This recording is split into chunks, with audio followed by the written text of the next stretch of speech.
Doctor Ghanshyam Barua, सहआचार्य Sanskrit, राजकीय महाविद्यालय श्री गंगानगर।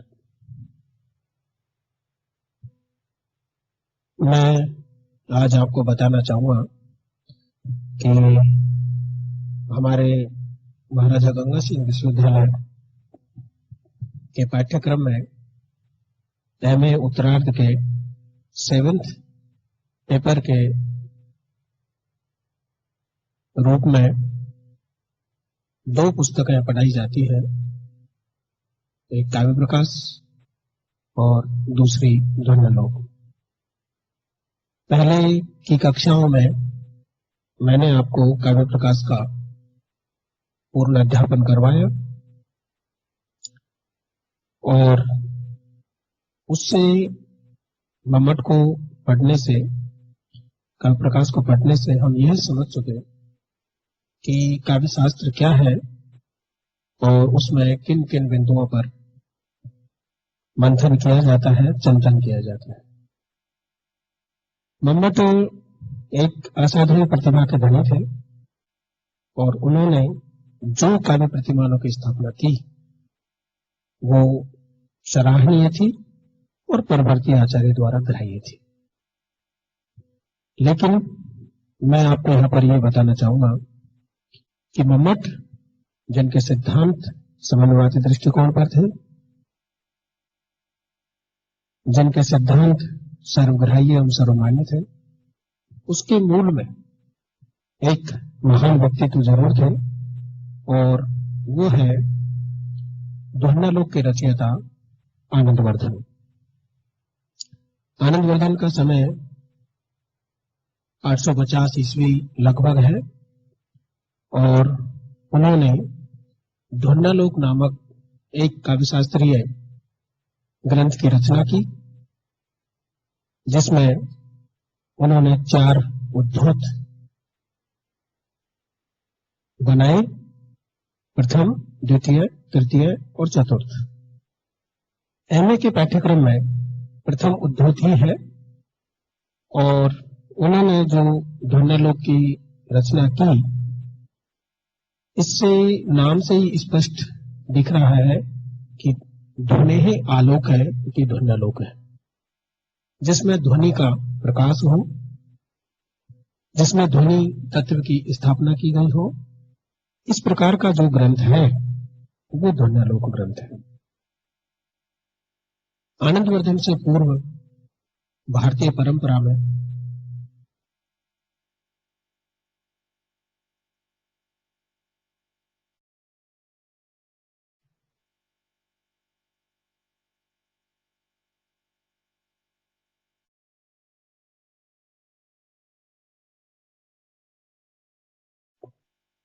आनंदवर्धन से पूर्व भारतीय परंपरा में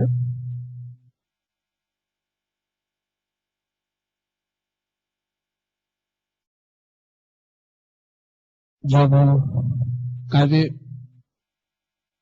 की शब्द शक्तियों की बातें आती है तो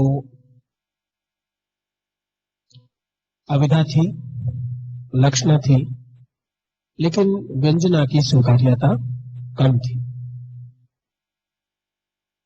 आनंदवर्धन ने एक ध्वन्यालोक नामक ग्रंथ की रचना करके और उसमें ध्वनि को काव्य की आत्मा के रूप में स्थापित किया। इससे पूर्व जब हम ध्वनि की बात करते हैं तो ये एक स्फुट रूप नित्य शब्द है जो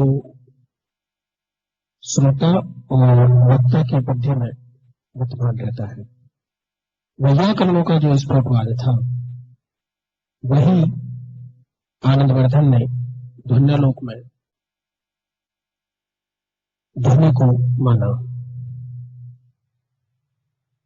इस प्रकार से काव्यशास्त्रीय इतिहास पर हम पूर्व में चर्चा कर चुके हैं, उसकी यहाँ पर पुनरावृत्ति नहीं की जानी चाहिए। और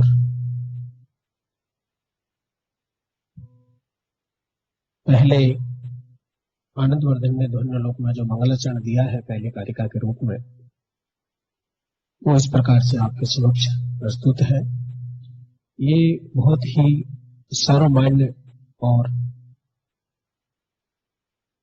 भाषा कौशल से युक्त आनंदवर्धन का मंगलाचरण है। देखिए, स्वेच्छा केसरिण है, स्वच्छ स्वच्छायासितेन्दव है, त्रायंताम वो मधुरपहु प्रपन्नार्तिक्षुनः। इसका अन्वय इस प्रकार है, स्वेच्छा केसरिण है, मधुरपहु, स्वच्छ स्वच्छायासितेन्दव है, प्रपन्नार्तिक्षुनः वै त्रायंताम। अन्वय से हम यहाँ पे तात्पर्य समझ सकते हैं कि अन्वय वह होता है जिसमें कर्ता, कर्म और क्रिया की व्यवस्था हो। संस्कृत भाषा में कर्ता, कर्म और क्रिया की कोई बाध्यता नहीं है। जब कवि किसी श्लोक की रचना करता है, किसी कारिका की रचना करता है, तो वहां वह स्वतंत्र होता है कि कहीं वो कर्ता लिख सकता है, कहीं वो क्रिया लिख सकता है और कहीं वो कर्म लिख सकता है। परंतु जब हम इसको अन्वय में करते हैं तो अन्वय में ये नियम होता है कि पहले कर्ता विशेषण, फिर कर्ता, फिर कर्म विशेषण, फिर कर्म और फिर क्रिया। तो यहां पर मैं आपको बताना चाहूंगा कि हम यहां ये देखेंगे कि इसका कर्ता कौन है, इस कारिका में कर्ता कौन है। तो जिसमें प्रथमा विभक्ति होती है, निश्चित रूप से वह उस कारिका का कर्ता है। तो दो शब्दों में यहां पर प्रथमा विभक्ति हमको दिखाई देती है, एक नखा और एक स्वच्छायासितेन्दव है। प्रथमा विभक्ति का बहुवचन। नख शब्द पुल्लिंग है, नख है, नखो, नखा। और इंदव है जो शब्द है, इंदु ह्रस्व उकारांत पुल्लिंग है और उसका प्रथमा विभक्ति का बहुवचन है। तो इस प्रकार से अब हम यहां पर यह बताना चाहेंगे आपको कि स्वेच्छा केसरिण है, इसमें कौन सी विभक्ति है। तो जो विभक्ति इसमें है वो विभक्ति अन्य जिन भी शब्दों में होंगी वो सब इनके साथ एक साथ रखे जाएंगे। तो देखिए, स्वेच्छा केसरिण है, ये मूल रूप से केसरिण शब्द है, स्वेच्छा इसका उपपद या विशेषण है, केसरिण मूल शब्द है और केसरिण शब्द का षष्ठी विभक्ति का एक वचन है, केसरिण है।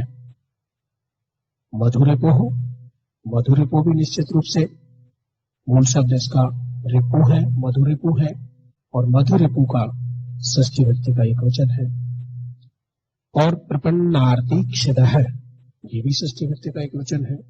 इसमें क्षिद मूल शब्द है, प्रपन्न आरती क्षिद मूल शब्द है और इसका भी षष्ठी विभक्ति का एक वचन है। तो हम यहां देखेंगे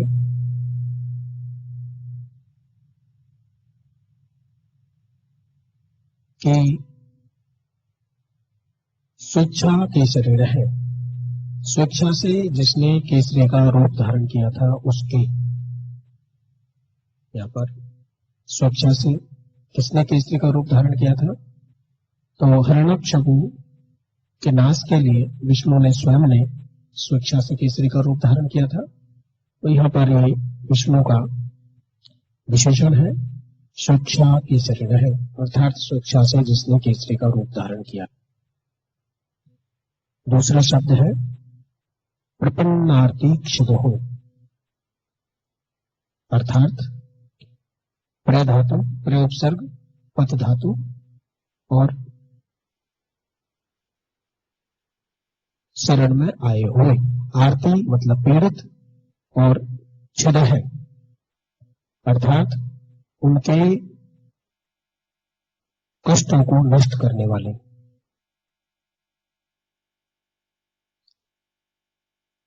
और मधुरिपु, मधुरिपु, मधु अर्थात मधु नामक के जो असुर थे उनके जो शत्रु है। तो इस प्रकार से प्रसिद्धि प्राप्त है विष्णु। तो स्वेच्छा से जिसने केसरी का रूप धारण किया था, और मधुरिपु, मधु नामक राक्षस के जो शत्रु है, ऐसे भगवान विष्णु के स्वच्छ स्वच्छायासित इंद्र है। स्वच्छ यानी पवित्र, स्वच्छाया अपनी आभा से, आयासित इंद्र है। चंद्रमा की आभा को धूमिल करने वाले, अपनी स्वच्छ छाया से, स्वच्छ छवि से, स्वच्छ कांति से चंद्रमा की छवि को धूमिल करने वाले, और प्रपन्नार्ति छिदो नखः, और प्रपन्नार्ति छिदो शरण में आए हुए के दुखों को नाश करने वाले, नखा यानी नाखून। किसके नाखून? भगवान विष्णु के। कौन से भगवान विष्णु के? जिसने स्वेच्छा से केसरी का रूप धारण किया था और जो कि मधु नामक राक्षस के शत्रु है। ऐसे भगवान विष्णु के नाखून। नाखून कैसे?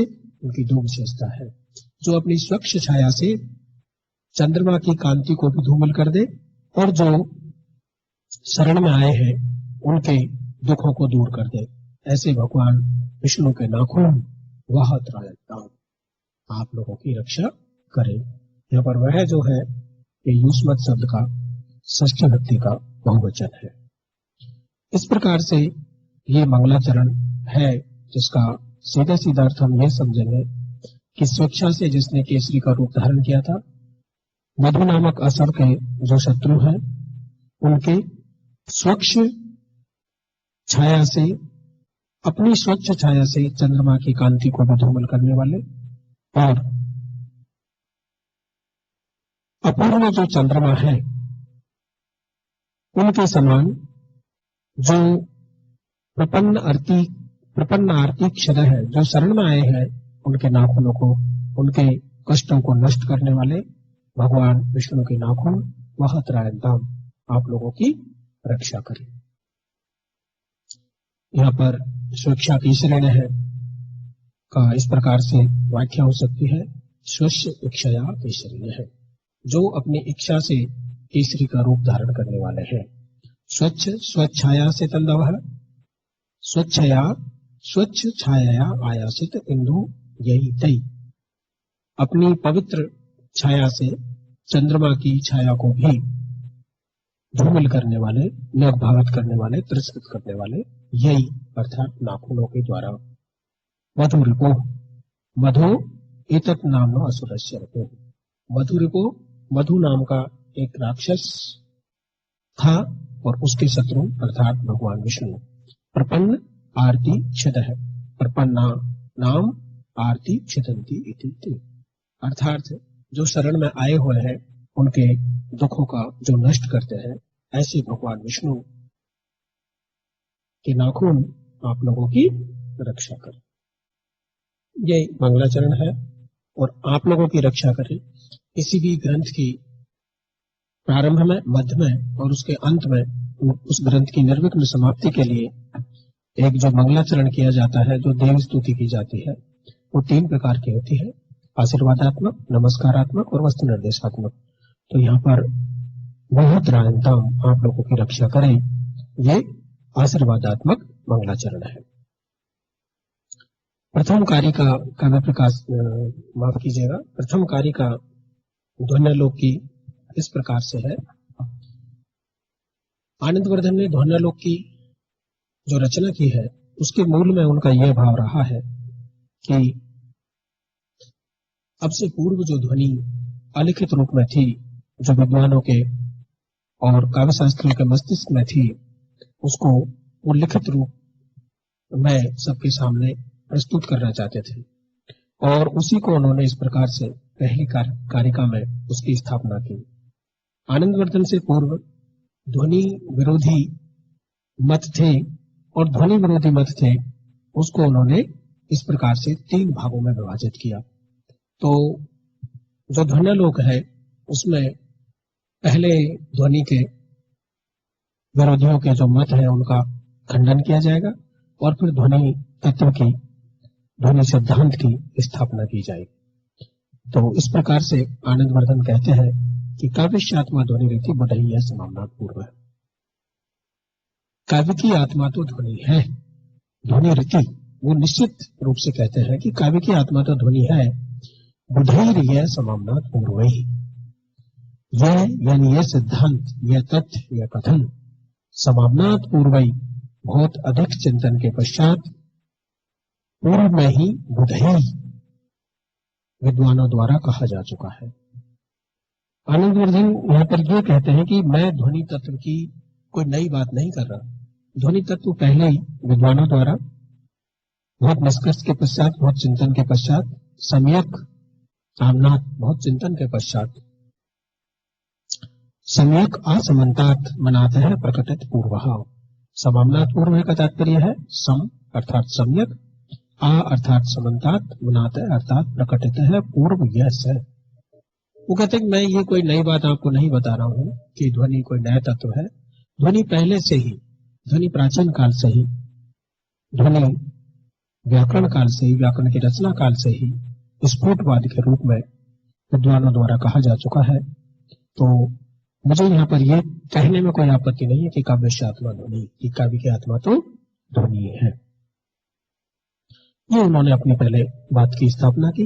उसके पश्चात तीन जो ध्वनि विरोधीवादियों का मत थे, उनको इस प्रकार से उल्लेखित करते हैं। तस्य भाव जगदूर परे भक्तमाहु तमन्ने केचित वाचा स्थिति में विषय तत्व मुचु तदीयम तेन ब्रूह से हृदय मन प्रीतये तत्स्वरूपम। वो कहते हैं कि तस्य अभावम जगदु, जो प्रथम प्रकार के लोग हैं, जो प्रथम ध्वनि विरोधी आचार्य हैं, वो उसके अभाव को कहते हैं कि ध्वनि नाम का कोई तत्व नहीं है। दूसरे जो है तो भाक्तमाहु तमन्ने, अन्य जो लोग हैं, तम यानी उस ध्वनि को, भक्तमाहु उस ध्वनि को भक्ति कहते हैं अर्थात लक्षणा कहते हैं। तीसरे नंबर के जो लोग हैं, तीसरे नंबर का जो आचार्य है, वो कहते हैं केचित वाचा स्थिति में से तत्व मुचु तदीयम। कुछ आचार्य कहते हैं कि वाचा स्थिति में विषय है, वो है तो सही, ध्वनि नाम का तत्व है तो सही, लेकिन वो वाणी का विषय नहीं है, अर्थात उसका कोई लक्षण नहीं है।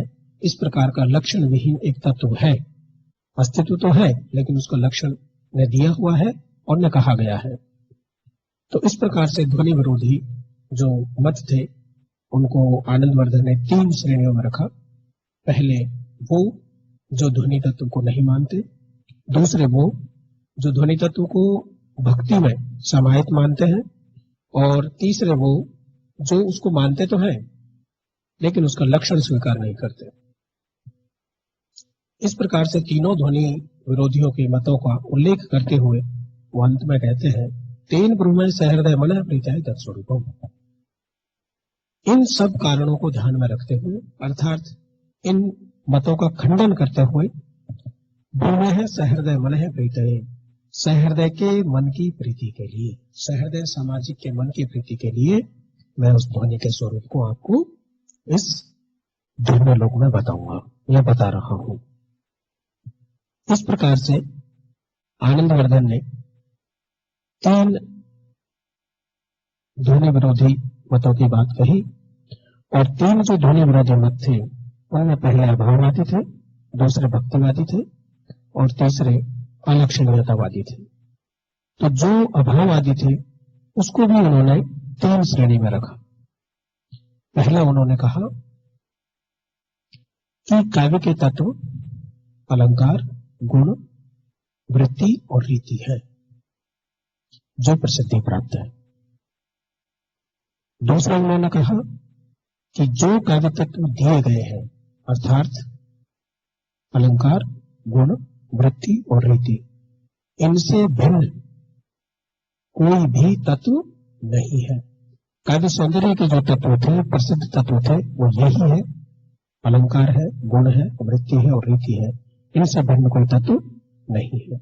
तीसरा ये, माफ कीजिएगा, दूसरा ये, और तीसरा कहा उन्होंने कि जो तत्व थे वो यही है, और यदि इनसे भिन्न कोई है, यानी कि इन चारों तत्वों से जो कि काव्य में लालित्य, लावण्य पैदा करते हैं और काव्य में सौंदर्य पैदा करते हैं, इनसे भिन्न कोई नहीं है, और यदि कोई है तो वो इसमें ही समाहित है। इस प्रकार से अभाववादियों के जो मत थे वो आनंदवर्धन ने 3 प्रकार से विभाजित किया। पुनः मैं आपको यहाँ पर यह बताना चाहूंगा कि उन्होंने कहा कि काव्य के लावण्य के और काव्य के सौंदर्य के, काव्य के लालित्य के और काव्य के सौंदर्य के 4 ही तत्व हैं: अलंकार, गुण, वृत्ति और रीति। अलंकार शब्द अलंकार और अर्थ अलंकार, गुण माधुर्य और प्रसाद, और वृत्ति में परोसा, उपनागरिका और ग्राम्य, और रीति में वैदर्भी, गौणी, पांचाली और लाटी। इस प्रकार से इन्होंने इन तत्वों से भिन्न, यही तत्व है जो लालित्य और सौंदर्य पैदा करते हैं, ये तो पहला मत था। इन तत्वों से भिन्न कोई और नहीं है, ये दूसरा मत था। और यदि कोई और मत है भी तो उनका इसी में ही समाहित हो जाता है, इनसे भिन्न मानने की आवश्यकता नहीं है। इस प्रकार से अभाववादियों के, प्रथम अभाववादियों के जो मत थे उसको इन्होंने 3 भागों में विभाजित किया। और दूसरे जो भक्तवादी थे, भक्तवादियों ने इन्होंने कहा कि भक्तवादी जो है अर्थात लक्षणावादी जो आचार्य है, लक्षणा में ही ध्वनि मान ली जाएगी, लक्षणा से भिन्न ध्वनि का कोई अस्तित्व नहीं है। इस प्रकार से इन्होंने भक्ति में अर्थात लक्षणा में ध्वनि की स्थापना को माना। और तीसरा था कि अलक्षणीयतावादी, अर्थात ध्वनि है तो सही लेकिन उसका कोई लक्षण नहीं दिया जा सकता। अब यहाँ पर एक वृत्ति के रूप में थोड़ा सा देखेंगे कि बुधई काव्य तत्व विद्वधि काव्यात्मा ध्वनि रीति संगीत है, परंपराया यह समानात पूर्व है, सम्यक असमन्ताद मनातर प्रकटित है, तस्य सहृदय जन मन है प्रकाश मानस्यात्म भाव मन में जगदहु तत्र केचिदाक्षसं आचक्षुरं शब्दार्थ शरीरं तावत् काव्यं तत्र च शब्दगताश्चारुत्व हेतु अनुप्रासादय प्रसिद्धः अर्थगतश्च उपमादय वर्णसंघटना धर्माश्च ये माधुर्यादयस्ते अपि प्रतीयन्ते तदनरिक्त प्रत्ययो वृत्तयो अपि या केचित् उपनागरिकाद्या प्रकाशिता तापि गता श्रवणगोचरं हृदय वैदर्भी प्रवृत्ते तद्व्यक्तिरिति कोऽपि ध्वनिनामिति। इस प्रकार से इस वृत्ति में तीनों जो ध्वनि विरोधी मत थे उनका आनंदवर्धन ने इसमें उल्लेख किया और मैं आपको बता चुका हूं। पहले अभाववादी थे, दूसरे भक्तवादी हैं और तीसरे अलक्षणीयतावादी हैं, और तीनों को उन्होंने यहाँ पर इस प्रकार से बताया।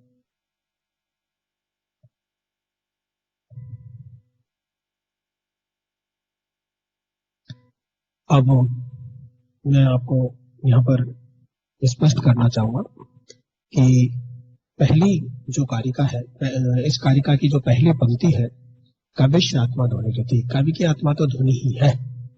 इस प्रकार से पहले उन्होंने निश्चय किया और उसके पश्चात तर्क दिए। यद्यपि कई जगह विद्वान जब किसी तर्क में या किसी की स्थापना में बात करते हैं तो कहते हैं कि ठीक है, जैसा आप कह रहे हैं वो सही है, लेकिन बाद में जब अपनी बात कहते हैं तो उसको असत्य सिद्ध करते हैं। लेकिन यहाँ पर आनंदवर्धन ने ऐसा नहीं किया। उन्होंने यहाँ पर कहा है कि काव्य की आत्मा तो ध्वनि ही है, ध्वनि से भिन्न कोई तत्व नहीं है। बुधैर्य समानात पूर्व है।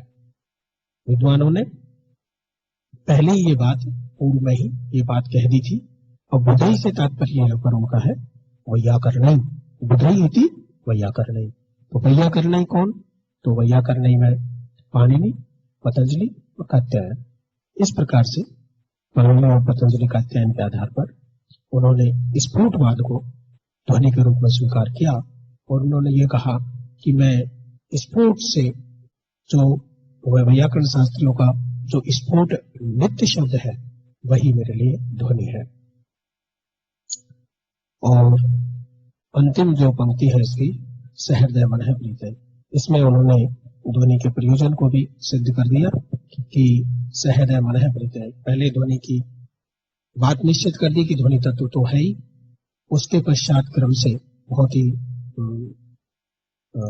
मन के निश्चय के आधार पर, बहुत ही स्पष्टता के आधार पर उन्होंने स्पष्ट रूप से ये कर दिया कि उसको ध्वनि को नहीं मानने वाले 3 विरोधी समूह है और वो तीनों इस प्रकार से है।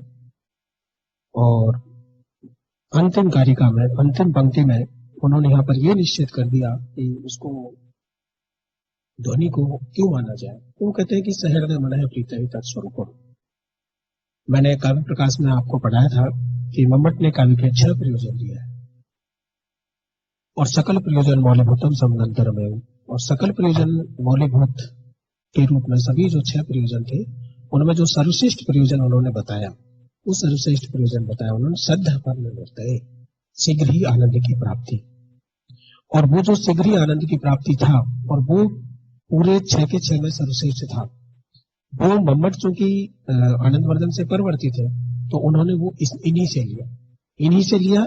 इसका तात्पर्य है कि इन्होंने केवल एक ही काव्य का प्रयोजन दिया और वो काव्य का प्रयोजन यह है, तेन ब्रूमः सहृदय मनः प्रीतये, सहृदय के मन की प्रीति के लिए, सरस सामाजिक के हृदय के मन को प्रसन्न करने के लिए मैं उस काव्य के स्वरूप को आपको इसमें बता रहा हूं, अर्थात ध्वनि के स्वरूप को इसमें बता रहा हूं। और जिसको मम्मट ने उत्तम काव्य कहा था, उन्होंने कहा था इदम उत्तम सायनी व्यंगे वाचा ध्वनिर्बुधई कथित है। उन्होंने ये कहा था कि मेरा ये उत्तम काव्य है और इस उत्तम काव्य में क्या होता है कि जब वाच्य से अधिक ध्वनि, वाच्य से अधिक व्यंग में चमत्कार हो, और इसे मैं उत्तम काव्य कहता हूं। और फिर उन्होंने कहा था कि ध्वनिर्बुधई कथित है, और विद्वानों ने उसे ध्वनि कहा है। तो किन विद्वानों ने उसे ध्वनि कहा है? तो मम्मट का तात्पर्य भी वहां पर आनंदवर्धन से भी था और वैयाकरण शास्त्रियों भी था, वैयाकरण शास्त्रियों से भी था। तो मेरा कहने का तात्पर्य यहाँ पर यह है कि बुधई शब्द का प्रयोग 850 में ये करते हैं, बुधई शब्द का प्रयोग 1050 में जाकर के मम्मट करते हैं।